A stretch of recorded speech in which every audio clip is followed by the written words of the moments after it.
this episode, we bring together many of the ideas from earlier lessons by asking one practical governance question that every serious organization eventually faces. How risky is this particular use of artificial intelligence, AI, and what kind of control should surround it before anyone treats it as normal? New learners often assume that AI risk is one large category, as if every tool belongs in the same bucket simply because it uses machine learning, generation, prediction, or automation somewhere in the workflow. That is not how responsible governance works in practice. A drafting assistant for low-stakes internal notes is not the same as a system that influences hiring, credit, housing, insurance, healthcare support, or access to services, and a company that treats them as identical will usually make mistakes in both directions. It may over-control simple tools until people work around the process, or under-control serious systems until harm appears. Risk classification exists to solve that problem by sorting uses along a range that can run from prohibited uses at one end to minimal risk uses at the other, with more demanding review and stronger safeguards applied as the stakes rise. Before we continue, a quick note. This audio course is a companion to our course companion books. The first book is about the exam and provides detailed information on how to pass it best. The second book is a Kindle-only ebook that contains 1,000 flashcards that can be used on your mobile device or Kindle. Check them both out at cyber.author.me in the Bare Metal Study Guide series. A risk classification model is really a way of helping the organization match its governance effort to the actual danger and impact of the system. That matters because governance is not just about having rules. It is about deciding which rules belong around which systems and why. If a business builds a heavy approval process for every small AI feature, teams will become frustrated and may start bypassing oversight in order to get ordinary work done. If the same business treats every AI use as low impact because the tool seems efficient or modern, it may allow serious systems to shape people's lives without enough testing, transparency, or accountability. A classification model creates discipline between those extremes. It tells the organization that not every use deserves the same path, but every use still deserves some form of deliberate thinking before it spreads. This is one of the clearest signs of mature governance. Instead of reacting to AI as one giant category of hype or fear, the organization learns how to sort use cases based on what they actually do, who they affect, how much damage they could cause, and how hard that damage would be to detect or reverse once the system is operating at scale. To understand risk classification well, it helps to separate the idea of technical sophistication from the idea of governance risk. A simple model can be very high risk if it helps decide who gets a job, a loan, an apartment, insurance coverage, or access to an important service. A more advanced model can be relatively low risk if it only helps rewrite internal notes or clean up spelling in routine documents. Risk classification, therefore, is not mainly about whether the tool is impressive. It is about context, purpose, consequence, and dependence. Good classification asks what the system is being used for, whether people may be harmed if it is wrong, whether the output influences important decisions, whether sensitive data is involved, whether the system is hard to challenge, and whether people affected by it even know that automation is part of the process. The more an AI system shapes rights, opportunities, safety, money, dignity, or access, the more serious its governance class should become. This way of thinking is powerful for beginners because it stops them from asking only what the system is and starts training them to ask what the system is actually doing in the world. At the most serious end of the spectrum are uses that many governance models treat as prohibited or effectively off-limits. A prohibited use is not just a high-risk use with extra paperwork around it. It is the kind of use the organization or the governing framework judges to be too harmful, too intrusive, too manipulative, or too incompatible with acceptable treatment of people to allow it all. This is a crucial distinction. Some systems create risk that can be reduced through strong controls, but other systems create problems so deep that better documentation or human review does not really solve the underlying issue. A prohibited use is one where the safer answer is not to improve the deployment, but to refuse the deployment. For beginners, that can feel surprising because modern technology culture often assumes every capability should be explored if it is technically possible. Responsible governance rejects that assumption. It recognizes that some forms of AI use cross a line where the social, ethical, legal, or human cost is too great to justify normal deployment, no matter how efficient or commercially attractive the technology may appear from the inside of the business. The kinds of uses that often raise prohibited risk concerns usually have a common pattern. They tend to undermine autonomy, dignity, or fair treatment in ways that are hard to justify and hard to contain once normalized. An organization should be especially cautious when an AI system is designed to manipulate people in ways they cannot reasonably see or resist, exploit vulnerable groups, enable pervasive, unjustified surveillance, or sort human beings into categories that drive broad punishment, exclusion, or control without sufficient basis. These uses matter because they are not merely about ordinary error. They are about deeper misuse of power. If a system is built to pressure, profile, track, or control people in ways that violate basic expectations of fair treatment, then adding a disclosure, a dashboard, or a reviewer may not repair the core problem. The governance lesson here is that prohibited risk sits where the use itself becomes the main issue. The organization is not mainly asking how to make the tool safer. It is asking whether the tool belongs in the environment at all, and the answer in those cases is often no if the company is serious about responsible AI governance. Below prohibited uses sits the category many people think of first when they hear AI regulation or serious governance, and that is high-risk use. High-risk systems are not automatically forbidden, but they require strong justification, deeper review, and continuing oversight because they can significantly affect people's rights, safety, opportunities, or access to essential services. These are the systems that may shape employment outcomes, credit decisions, housing access, insurance treatment, education pathways, healthcare support, security functions, identity verification, or other parts of life where mistakes and bias can carry serious consequences. A high-risk tool does not need to make the final decision alone to qualify. It may rank applicants, flag transactions, score people, prioritize cases, recommend actions, or influence human reviewers so strongly that the practical effect on the person is still substantial. This is why classification cannot stop at the formal role of the tool. A company must ask whether the AI system meaningfully changes how people are evaluated or treated. If the answer is yes in a high-stakes setting, then the use belongs in a more demanding governance class, even if a human remains somewhere in the workflow. What makes a use high risk is not only the topic area, but the full combination of impact and control. A system becomes more serious when it affects vulnerable people, when it uses sensitive or highly personal data, when its errors are hard to reverse, when affected individuals cannot easily understand or challenge the result, and when the organization itself struggles to explain how the output fits into the decision process. Scale matters too. A small error repeated across thousands of applicants, borrowers, tenants, or customers can create a much larger problem than a one-time mistake handled manually by a trained person. Dependence matters as well. If the business becomes so reliant on the system that staff stop exercising independent judgment, the risk grows even if the original design described the tool as advisory only. This is why risk classification should never rely on one simple label, such as customer-facing or internal only. Some internal systems can still be high risk if they affect employee discipline, hiring, evaluation, or access to important benefits. High-risk classification depends on the real consequences of the system, not on the marketing language or convenience story surrounding it.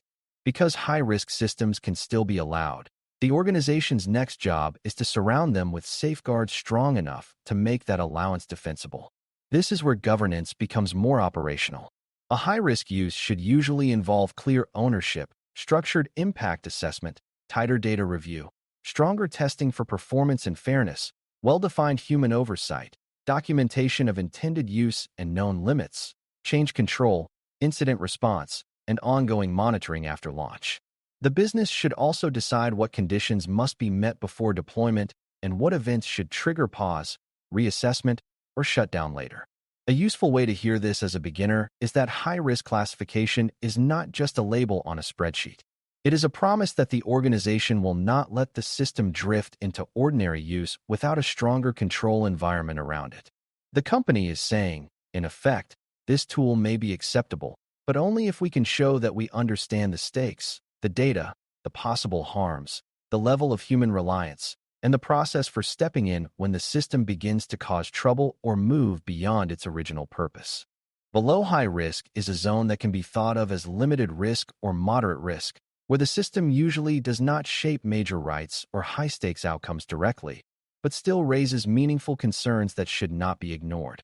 These systems often involve transparency, user understanding, and appropriate use boundaries more than intensive pre-approval or strict prohibition.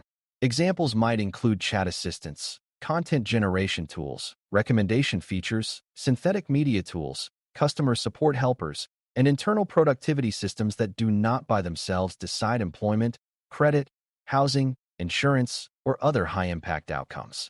The key issue here is often not that the system is harmless in every possible sense. It is that the most important governance duties may center on making sure users know what the tool is, what it can and cannot be trusted to do, what data should not be entered, and when human judgment must still lead. Limited risk systems can still cause confusion, over-reliance, privacy problems, misinformation, or brand damage if they are used carelessly. Their classification is lower not because they deserve no governance, but because the strongest controls may focus on notice, acceptable use, training, and monitoring rather than on the full high-risk approval machinery. This middle category matters because it is where many organizations spend most of their actual AI time. Teams want summarization tools, drafting assistants, search helpers, coding support, customer interaction aids, internal question answering systems, and creative generation features that increase speed and convenience. These are not trivial systems, yet they often do not carry the same level of danger as tools deciding whether someone gets a mortgage or loses access to care. A mature governance model understands that difference and responds proportionally. It may require approved tools, restrictions on personal or confidential data, disclosure when users are interacting with automation, guidance on output verification, and clear lines for escalation when the use becomes more sensitive. This is one of the most practical benefits of risk classification. It lets the organization say yes to useful lower-impact tools without pretending they are risk-free, and it lets the business preserve energy for the more intensive work needed around truly high-stakes systems. Without that middle zone, everything becomes either over-dramatized or undertreated, and both outcomes weaken the credibility of the governance program over time. At the lower end of the spectrum sits minimal risk use, where the system has relatively limited impact on people's rights, opportunities, safety, or access, and where the ordinary harms are easier to contain or correct.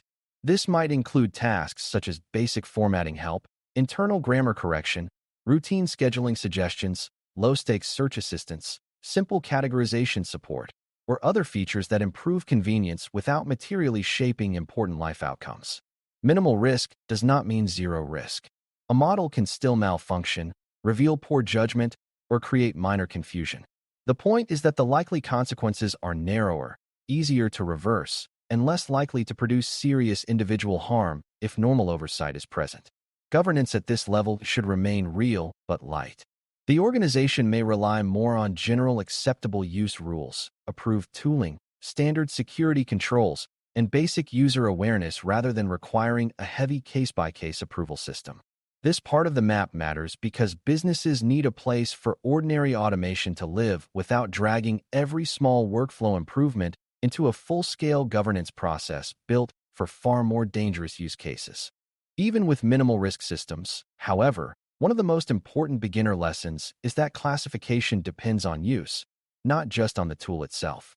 The same technology can move up or down the risk map depending on what the organization asks it to do.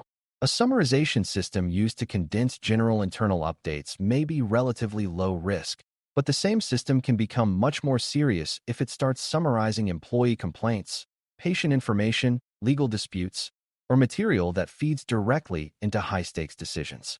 A chatbot answering routine questions about office procedures may belong in a lower category, but a chatbot that guides people through insurance claims, financial choices, disciplinary processes, or medical next steps may need much stronger governance.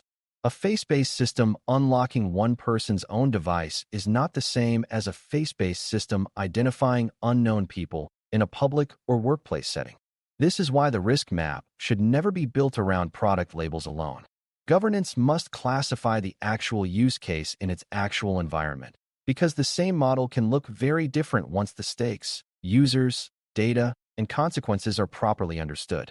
Another crucial lesson is that classification is not a one-time event performed at intake and then forgotten. AI systems drift. New features are added, new data sources appear, users discover side uses, vendors update models, and business teams expand scope because the tool seems valuable. A use that began as limited risk can become high risk if it starts influencing decisions more heavily, touching more sensitive populations, or feeding into workflows where error becomes harder to correct. Even minimal risk tools can become more serious if teams begin entering confidential information, using the outputs for managerial evaluation, or relying on them in customer treatment without notice or review. Function creep is one of the main reasons classification needs periodic reassessment. The governance question is not only what class the system belonged to on the day it was approved. It is what class the system belongs to now, after months of use, changes, and integration.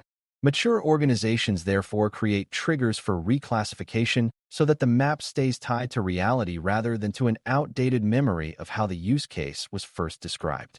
A practical way to map risk inside an organization is to begin with an inventory of AI uses and then evaluate each use through a common set of questions. The company should ask what purpose the system serves, who is affected, what data it touches, what decisions it influences, what harm could follow if it is wrong, how easily a person can challenge the result, and whether the use could drift into something more serious over time. From there, the organization can assign a provisional class and connect that class to a defined governance path. Prohibited uses should stop unless leadership and governance functions determine the use is fundamentally misdescribed or not actually within that category. High-risk uses should move into deeper review, stronger testing, documented controls, and ongoing oversight. Limited-risk uses should receive transparency, acceptable use boundaries, and appropriate monitoring. Minimal-risk uses should still sit inside standard tool approval, security, and training expectations, even if the path is lighter. This process is valuable not because it produces a perfect label forever, but because it creates a repeatable way for the organization to think before it acts and to revisit its own decisions when the use changes later. As you finish this lesson, keep one simple mental picture with you. Risk classification is a map that helps the organization place AI uses along a spectrum from prohibited at one end to minimal risk at the other, with high risk and limited risk uses in between. Prohibited uses are the ones the organization should not allow because the use itself crosses a serious line. High-risk uses can be allowed only with strong safeguards because they may affect rights, safety, opportunity, or essential access in major ways. Limited-risk uses usually call for transparency, boundaries, and practical user controls rather than the heaviest approval path. Minimal-risk uses deserve lighter governance, but not neglect, because even small systems can drift if nobody watches them.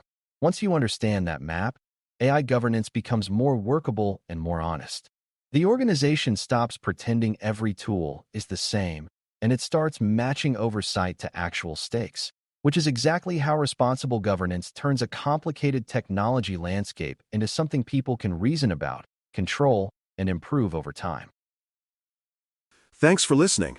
For more audio courses, daily newsletters, and more, please visit DailyCyber.News.